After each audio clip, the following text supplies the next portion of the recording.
السلام علیکم اسٹوڈنٹس، ہم باب سوم سے خطبہ حجۃ الوداع پڑھ رہے تھے، تو اس سبق کے سوال نمبر 1 کا جز نمبر 2 چل رہا تھا۔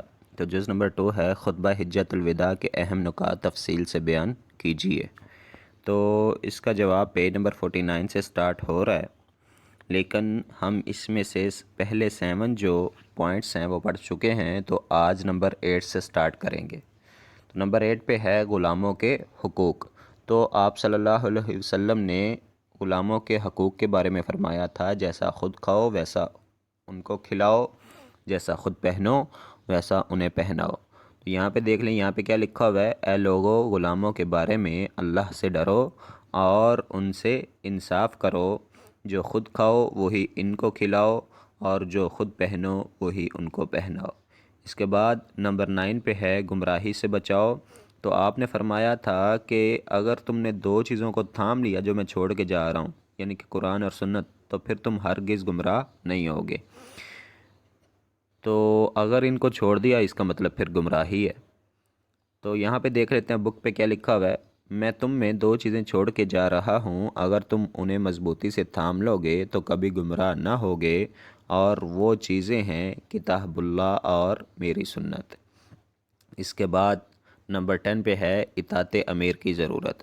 تو نبی صلی اللہ علیہ وسلم نے امیر کی اطاعت کے بارے میں فرمایا تھا کہ اگر ایک حبشی ہو اور اس کا جو ناک بھی کٹا ہو، وہ بھی تمہارا حاکم ہو اور اللہ اور رسول کے حکم کے مطابق چلنے کا حکم دے رہا ہو، تو تمہیں اس کی بھی اطاعت کرنی ہے۔ یعنی کہ امیر کی اطاعت اتنی ضروری ہے کہ اگر کوئی کم حیثیت بھی امیر ہو اور وہ اللہ اور اس کے رسول کی اطاعت کے مطابق حکم دے تو اس کی اطاعت لازم ہے۔ یہی چیز یہاں پہ لکھی ہوئی ہے۔ لوگو، اگر کوئی حبشی نک کٹا غلام بھی تمہارا حاکم ہو اور وہ تمہیں کتاب اللہ کے مطابق چلائے تو اس کی فرما برداری کرو۔ اس کے بعد نمبر 11 پہ ہے اخلاص کی تلقین۔ عمل میں اخلاص، مسلمانوں میں خیر خواہی اور جماعت میں اتحاد، یہ ایسی چیزیں ہیں جو سینے کو پاک رکھتی ہیں۔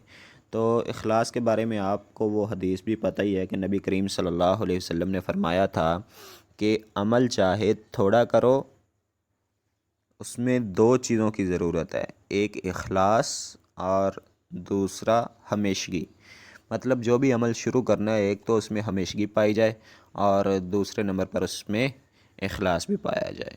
اس کے بعد ہے تبلیغ کی ہدایت۔ تمہارے لیے یہ ضروری ہے کہ میری یہ باتیں ان لوگوں تک پہنچا دو جو یہاں موجود نہیں، ہو سکتا ہے وہ ان باتوں کو زیادہ بہتر طور پر محفوظ رکھنے والے ہوں جو یہاں موجود ہیں۔ تو یہ تبلیغ کے بارے میں بھی قرآن مجید میں ہمارے لیے حکم ہے، کنتم خیر امۃ اخرجت للناس تأمرون بالمعروف وتنہون عن المنکر۔ اب امت مسلمہ کے ایک ایک فرد کی ذمہ داری ہے کہ وہ نیکی کا حکم دے اور برائی سے منع کرے۔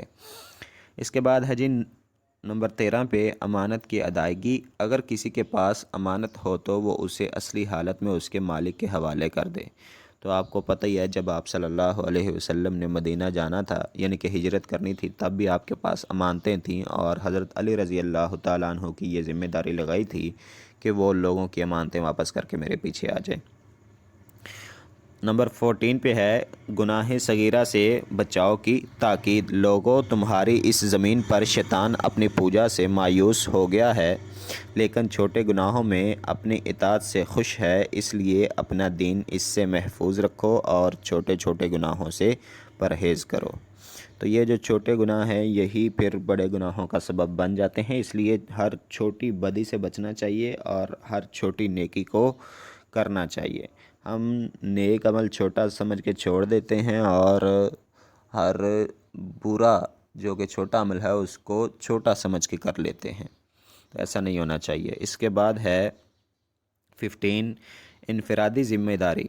ہر آدمی اپنے جرم کا ذمہ دار ہے، باپ کے جرم کا بیٹا اور بیٹے کے جرم کا ذمہ دار باپ نہیں ہے، تو جو کرے سو برے۔ تو جو عمل کرے گا سزا یا جزا بھی اسی کو ملے گی۔ اس کے بعد ہے جی ایکسرسائز۔ اچھا، یہ باکس بنا ہوا ہے، باکس میں لکھا ہوا ہے خطبہ حجۃ الوداع، حجۃ الوداع میں تمام امہات المومنین جو اس وقت تک حیات تھیں بھی آپ کے ہمراہ تھیں، یہ بھی آپ نے اپنے مائنڈ میں رکھنا ہے۔ اس کے بعد کوسچن نمبر 2 ہے، سوالات پڑھیے اور درست جوابات کی نشاندہی کر کے جملے مکمل کیجیے۔ تو نمبر 1 پہ ہے 10 ہجری کو حضرت محمد صلی اللہ علیہ وسلم نے اپنی زندگی کا ڈیش حج کرنے کا ارادہ کیا، تو اس کا صحیح آپشن ہے پہلا اور آخری۔ نمبر 2 پہ ہے ایک ڈیش سے زائد مسلمان حج کرنے کے لیے جمع ہو گئے، تو 1,00,000۔ نمبر 3 پہ ہے اللہ تعالیٰ نے تم میں سے جاہلیت اور ڈیش کو ختم کر دیا، تو یہ ہے نسلی فخر۔ نمبر 4 پہ لوگوں تمہاری عورتوں پر تمہارا کچھ حق ہے اور عورتوں کا بھی ڈیش کچھ حق ہے، تو یہاں پر آئے گا تم پر۔ نمبر 5 پہ اے لوگوں ڈیش کے بارے میں اللہ سے ڈرو اور ان سے انصاف کرو، غلاموں۔ اس کے بعد نمبر 6 پہ اگر کسی کے پاس ڈیش ہو تو وہ اسے اصلی حالت میں اس کے مالک کے حوالے کر دے، امانت۔ نمبر 7 پہ ہے ہر آدمی اپنے ڈیش کا ذمہ دار ہے، باپ کے جرم کا بیٹا اور بیٹے کے جرم کا ذمہ دار باپ نہیں ہے، تو یہاں پہ خالی جگہ میں آئے گا لفظ جرم۔ اس کے بعد نیچے پھر ایک باکس ہے کہ آپ کو معلوم ہے، وہاں پہ لکھا ہوا ہے حج کے بعد آپ صلی اللہ علیہ وسلم 15 ذی الحجہ کو مدینہ روانہ ہوئے، تو یہ حج کرنے کے بعد ذی الحجہ کی 15 تاریخ تھی، تو آپ مکہ سے واپس مدینہ کی طرف روانہ ہوئے تھے۔ اس کے بعد ہے جی پیج نمبر 52 پہ سوال نمبر 3، درست جملوں کے سامنے ٹک اور غلط جملوں کے سامنے کراس لگائیے۔ تو نمبر 1 پہ ہے 9 ذی الحجہ کو آپ صلی اللہ علیہ وسلم میدان عرفات میں تشریف لے گئے، یہ ٹک ہے۔ نمبر 2 پہ ہے اس خطبے کو انسانی حقوق کا منشور بھی کہا جاتا ہے، تو یہ بھی ٹک ہے۔ نمبر 3 پہ لوگوں اگر حبشی نک کٹا غلام بھی تمہارا حاکم ہو اور وہ تمہیں کتاب اللہ کے مطابق چلائے تو کبھی کبھار اس کی فرما برداری کرو، یہ کراس ہے، کبھی کبھار کا لفظ نہیں آئے گا یہاں پہ۔ اس کے بعد نمبر 4 پہ ہے تمہارے لیے یہ ضروری ہے کہ میری یہ باتیں ان لوگوں تک پہنچا دو جو یہاں موجود نہیں، یہ بھی ٹک ہے۔ اس کے بعد نمبر 5 پہ ہے لوگوں تمہاری اس زمین پر شیطان اپنی پوجا سے مایوس نہیں ہوا، یہ کراس ہے، مایوس ہو گیا تھا۔ اس کے بعد ہے جی نمبر 4، لائن لگا کر کالم الف اور کالم بے میں دی گئی معلومات کا درست تعلق قائم کیجیے۔ تو کالم الف کا نمبر 1 پہ ہے آپ صلی اللہ علیہ وسلم نے 4 ذی الحجہ کو ذوالحلیفہ کے مقام پر احرام باندھا، تو یہ کالم بے کا جو نمبر 2 والا اس کے ساتھ اٹیچ ہوگا۔ اس کے بعد کالم الف کا نمبر 2 پہ ہے لوگوں تمہاری جان، مال اور عزتیں ایک دوسرے پر ایسے ہی مقدس ہیں جیسے آج کا دن، یہ شہر اور یہ مہینہ تمہارے لیے مقدس ہے، یعنی کہ کالم بے کا نمبر 1 والا جو ہے اس کے ساتھ یہ اٹیچ ہوگا۔ کالم الف کا نمبر 3 ہے جی میں تم میں 2 چیزیں چھوڑ کے جا رہا ہوں، اگر تم انہیں مضبوطی سے تھام لوگے تو کبھی گمراہ نہ ہوگے، اور وہ چیزیں ہیں کتاب اللہ اور میری سنت۔ تو کالم الف کا نمبر 3 والا اٹیچ ہوگا کالم بے کے لاسٹ والے کے ساتھ۔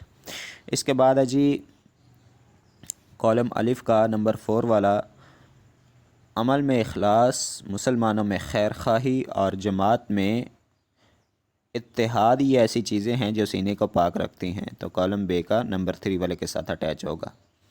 اس کے بعد کالم الف کا لاسٹ ہے اپنا دین اس سے محفوظ رکھو اور چھوٹے چھوٹے گناہوں سے پرہیز کرو، تو کالم بے کے سیکنڈ لاسٹ کے ساتھ اٹیچ ہوگا۔ اس کے بعد کوسچن نمبر 5 ہے خطبہ حجۃ الوداع کے مطابق اپنا جائزہ لیجئے اور فہرست بنائیے کہ آپ اس خطبے میں بیان کی گئی باتوں میں سے کن پر عمل کرتے ہیں، تو یہ ہر ایک بندہ اپنی فہرست بنائے گا، ان 15 پوائنٹس کو دیکھے گا اور 15 پوائنٹس میں سے جس پر عمل کرتا ہے وہ ایک فہرست میں لکھ دے گا۔ تو بچوں یہ تھا آج کا آپ کا لیسن، مجھے امید ہے کہ یہ آپ کو سمجھ آ چکا ہوگا۔ اپنا خیال رکھیے، اللہ حافظ۔